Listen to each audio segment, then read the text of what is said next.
Chinese President Xi Jinping's video address to the high-level session, essentially sort of unofficial kickoff of the really important last few days here. This high-level session was when all the ministers essentially gathered for the first time in one of the big halls here, and President Xi's message kind of reflected the sort of best-case scenario in the room. Let me just run through some of the highlights, basically saying humanity lives has a shared future, whether it's the COVID-19 pandemic or boosting biodiversity and working with nature, essentially saying that global consensus is needed, and very much stressing developing countries need help in capacity building to help them save their own biodiversities and also start replenishing them by 2050. Remember also that China is also going through its biodiversity efforts. It's set up, of course, this funding mechanism in Kunming when it hosted the preparatory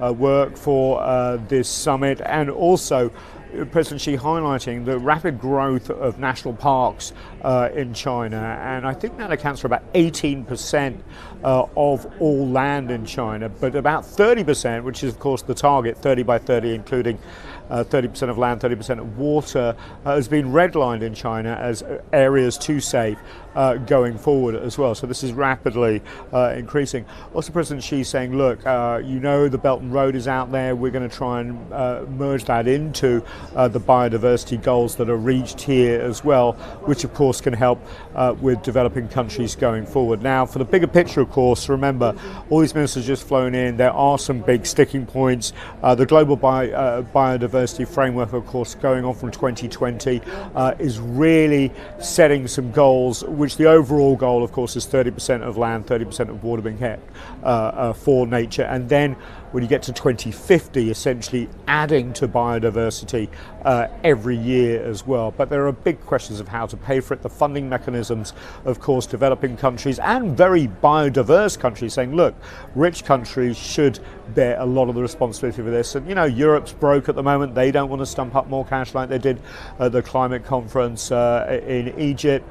So there is a lot of reticence going forward. But as you know, with these UN summits, usually goes down to the wire. There usually is some sort of agreement. It's not enough generally for pressure groups like environmentalists, but it's usually some sort of workable plan. The big question, of course, is how to pay for it, and also investment going forward. You know, they're trying to merge biodiversity and climate here increasingly, and there's a lot of pressure on companies to show that what they're investing in isn't harming not just the climate but also nature going forward, and whether they should get credit for investing in areas that are sustainable and will increase the biodiversity, and how they can be involved in funding of those projects as well. Lots of really hard, difficult work, and whatever's decided of here, of course, has to be put into reality.